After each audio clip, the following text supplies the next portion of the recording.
Hi, I'm Livia Dyer. I'm a Senior Associate in the Technology, Media and Telecommunications Department at Bowman Gilfillan. And what I'm going to be discussing is ownership and control in the telecommunications and broadcasting sectors. This is an issue which has received a great deal of attention in recent years, both from the Regulatory Authority, the Independent Communications Authority of South Africa, or ICASA, and from people who are active in the communications sector.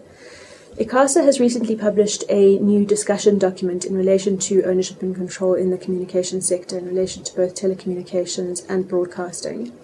And this discussion document is intended to be a precursor to new regulations which will prescribe new requirements in relation to regulatory approvals which are required for transactions involving changes of control in the sector, in relation to foreign ownership restrictions, potentially in relation to the telecommunications sector, and in addition in relation to ownership and control requirements for historically disadvantaged persons in the telecommunications and broadcasting sectors. These ownership and control requirements, and particularly the ownership and control requirements by historically disadvantaged persons, arise in the context of the government's broader policy in relation to broad-based black economic empowerment.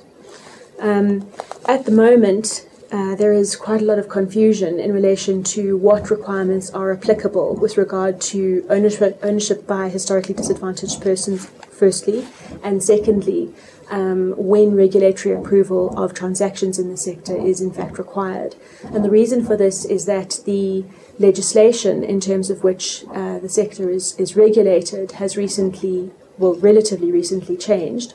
and the rules which are presently in place are in fact rules which were developed in terms of prior legislation, which has resulted in some confusion. The issues that